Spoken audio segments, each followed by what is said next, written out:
This farm didn't raise animals, it raised zombies. Right before their eyes stood a zombified mailman, chained to a mailbox, still clutching letters as it shuffled back and forth, delivering mail into the box. A group of passing survivors stopped dead in their tracks, utterly stunned by the bizarre sight. But that wasn't all. Nearby, there was a zombie pushing a wheelbarrow, and another one chopping wood. All of them continued performing the tasks they once did in life, as if a faint trace of their human consciousness still lingered. This story unfolded just weeks after the zombie virus outbreak, at a time when the world had fallen apart and humanity teetered on the edge of extinction. The few survivors left had no choice but to keep moving, desperately searching for safe havens. Before the disaster, Sarge Crockett had been a soldier. Now, he and his dwindling team wandered the wasteland, hunting for places free of the undead. But in this perilous post-apocalyptic world, losses were inevitable. Their team had shrunk from a dozen strong to just a handful. Every time a teammate succumbed and turned, Sarge stayed by their side until they fully mutated. Then, with heavy heart, he was forced to put them down. Besides fighting zombies, Sarge and his team often clashed with other survivors over scarce supplies. In this brutal new world, survival meant being tougher and more ruthless than anyone else.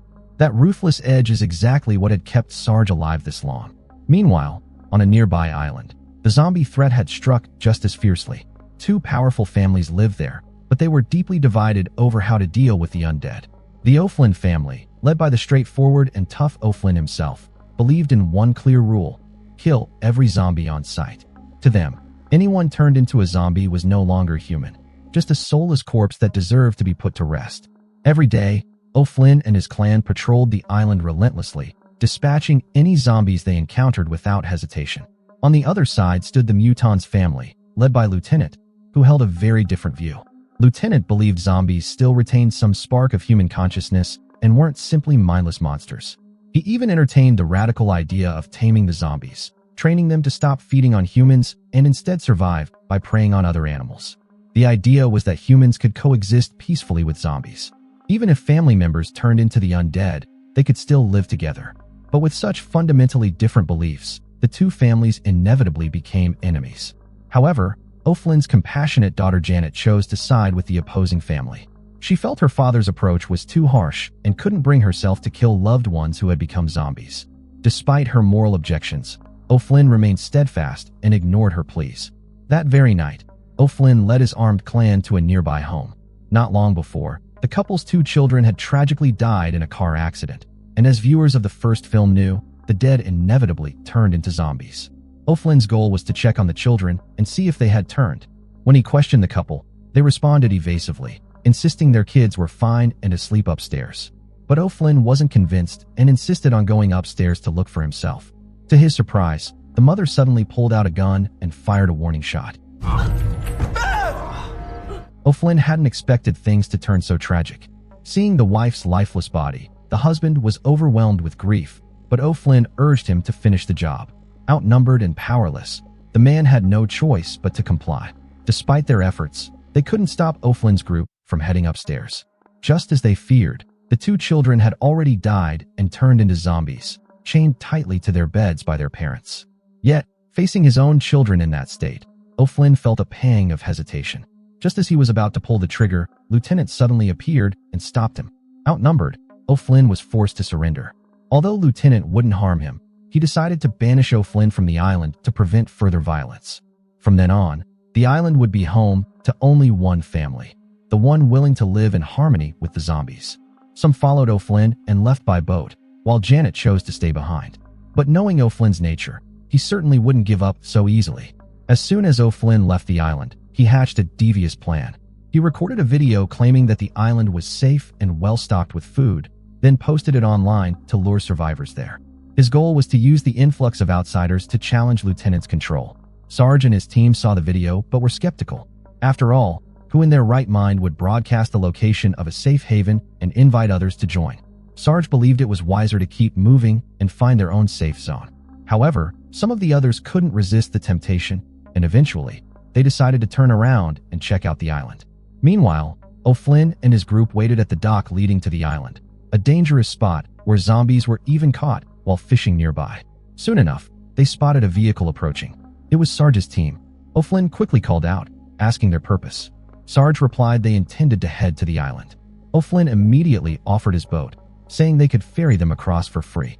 But as the conversation unfolded, a massive horde of zombies appeared out of nowhere, trapping both groups in a dire situation. The zombie swarm slowly closed in on the wooden cabin where O'Flynn and his crew were sheltering. They fired their weapons to hold them off, but the sheer numbers overwhelmed them, and soon, some were pulled down. Seeing the situation getting worse, Sarge and his group decided they had to find their own way off the dock. Francisco, a strong swimmer, bravely jumped into the water, aiming to reach a nearby cargo ship.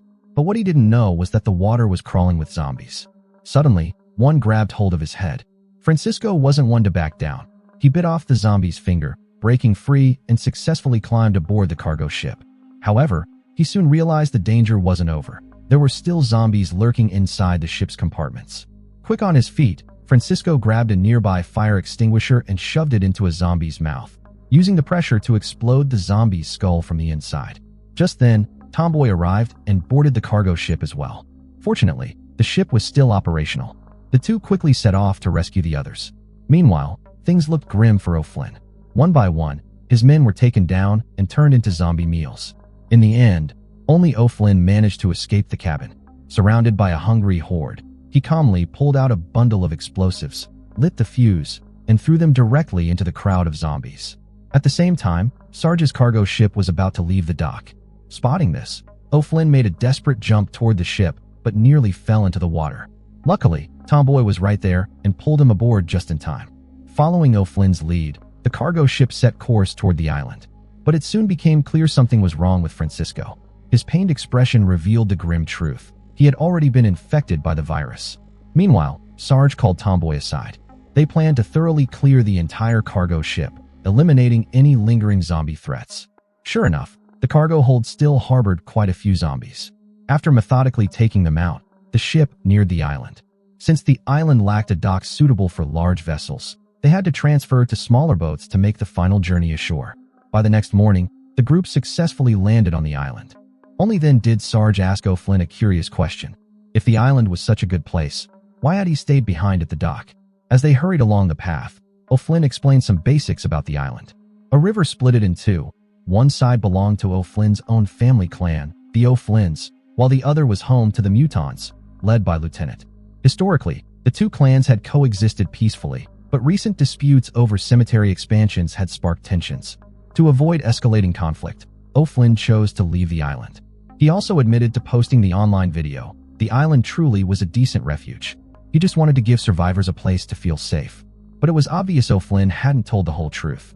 When they arrived at a farm, they were shocked to see zombies chained up by Lieutenant himself. Didn't the island used to be safe? How could anyone be raising zombies here like some kind of freak? Just as Sarge was about to ask what was going on, a gunshot rang out from the woods. Everyone scrambled for cover. O'Flynn quickly claimed the shot came from Lieutenant's men, and that the zombies were there doing too. Without warning, a firefight erupted between the two groups. One soldier was hit, and Sarge took a bullet in the shoulder. Luckily, Tomboy managed to take down the attacker, who seemed to be the only one. But just as they caught their breath, they realized their teammate, who was shot in the chest, had already died. The loss filled Sarge with fury toward Lieutenant, and he immediately decided to team up with O'Flynn to take him down. Little did Sarge know, it was all part of O'Flynn's plan to eliminate Lieutenant, his rival, and reclaim control over the island. After settling Sarge and his group in a cabin, O'Flynn left alone to gather his remaining followers. But when Tomboy turned around, she noticed Francisco was suddenly missing.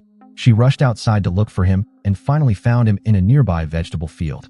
It was there that Tomboy realized Francisco had been infected by the virus.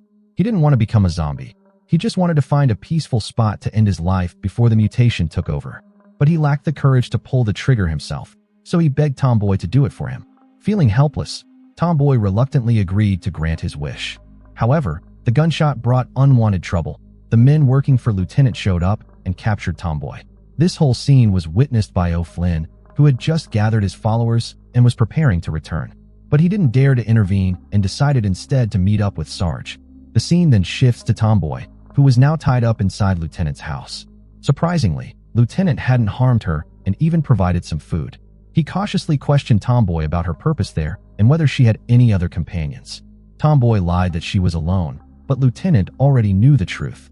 It turned out that during the firefight at the farm, there had actually been two of Lieutenant's men. One was killed, but the other managed to escape back.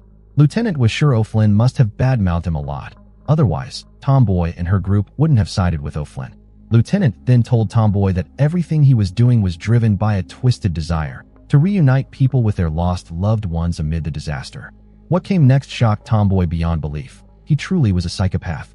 Suddenly, a noise came from the kitchen. When Tomboy turned around, she was nearly terrified out of her wits. The person who had prepared dinner for them wasn't human at all. It was a zombie, Lieutenant's own wife, who had turned. Lieutenant tried to convince Tomboy to join his side, but at that moment, she was so scared she could barely stand her ground. Meanwhile, O'Flynn rushed back to the cabin and informed Sarge about Tomboy's capture. Without hesitation, they set off straight for Lieutenant's stronghold, determined to rescue her. Janet, O'Flynn's rebellious daughter, also showed up and tried to stop her father. But O'Flynn was relentless. He was ready to settle the score once and for all. But what no one expected was that Lieutenant had anticipated their rescue attempt that very night and had already prepared for it. He used Tomboy as leverage, threatening O'Flynn's group to lay down their weapons or else the zombies would tear Tomboy apart. Sarge wanted to storm in and save her by force, but it was clearly too risky. Since Tomboy had saved O'Flynn earlier at the dock, Sarge couldn't bear to gamble with her life and reluctantly agreed to surrender. Actually, Lieutenant didn't want to kill them either. If he had intended to, O'Flynn would have died when he was expelled from the island. But now, Lieutenant still refrained from pulling the trigger. His goal was to prove he was right. Zombies could be tamed, and humans could live in peace with them. Lieutenant wanted to save the world because the virus would never truly disappear. As long as people died, zombies would keep appearing. If zombies could be trained to stop eating humans, all the problems would be solved. Moreover, his taming experiments were already showing progress. The female zombie locked in a cage was a spitting image of Janet. It turned out she was O'Flynn's youngest daughter, Jane, Janet's twin, who had become a zombie. At that moment, Lieutenant decided to conduct an experiment using Jane to see if the zombies would actually attack the horse. O'Flynn was intrigued and sat quietly, waiting for the outcome. But just as the experiment was about to begin, Janet emerged from the woods, quietly bringing weapons with her. She clearly feared for her father's safety. With Sarge's group now better armed, the balance of power shifted instantly. Seeing the situation slipping away, Lieutenant's most trusted lieutenant shockingly betrayed him. But Lieutenant wasn't about to let him pass. He shot him in the thigh. Then Janet noticed that the zombie in the cage was her own sister, who was slowly approaching and seemed to recognize her. Janet let down her guard and reached out to her sister, only to be viciously bitten. With that, O'Flynn lost his eldest daughter. Blaming Lieutenant for the tragedy, O'Flynn fired at him in anger, and soon both sides unleashed a full barrage of gunfire. Meanwhile, the traitor took advantage of the chaos to shoot open the cage, releasing all the zombies inside and directing them towards Lieutenant's forces, intent on taking them down along with himself. But in the chaos, the traitor was the first to be overwhelmed by the zombie horde, and the sudden arrival of the zombies threw the battlefield into utter confusion. As the two sides exchanged gunfire, they also had to fend off relentless zombie attacks. One by one, members from both sides were dragged down by the undead. To prevent further bloodshed, O'Flynn shouted out to Lieutenant, "If you've got the guts, come out and face me one-on-one." The fighting ceased immediately as everyone prepared to watch the showdown. Lieutenant stepped out from behind the trees, but Janet, unwilling to see her father get hurt, pleaded with O'Flynn. She wanted him to stay by her side before he could turn into a zombie. Moved by his daughter's words, O'Flynn agreed to call a truce. He told Lieutenant that if he could prove O'Flynn wrong, he would leave the island forever. But Lieutenant was a ruthless trickster. As O'Flynn turned his back, Lieutenant launched a surprise attack and shot him straight in the back. After falling, O'Flynn still managed to fire back, hitting Lieutenant. Seeing this, Sarge decided to retreat, leaving Janet behind. To her shock, she witnessed her zombie sister actually biting into a horse. This confirmed Lieutenant's claim. Zombies could change their diet and feed on animals instead of humans. Janet, filled with hope, rushed to catch up with Sarge and the others to share this incredible news. But before she could speak, O'Flynn appeared and shot her in the head. Clearly, O'Flynn hadn't seen the zombie eating the horse and remained steadfast in his ruthless beliefs, even turning on those closest to him. With this, O'Flynn and Sarge parted ways. Not long after stepping out, O'Flynn succumbed to his gunshot wound and collapsed. Sarge, meanwhile, took the cargo ship away from the island, continuing the search for a safe haven free of zombies. In the story's final scene, even as zombies, O'Flynn and Lieutenant kept their fierce rivalry alive, immediately shooting at each other upon seeing one another, their obsession never dying.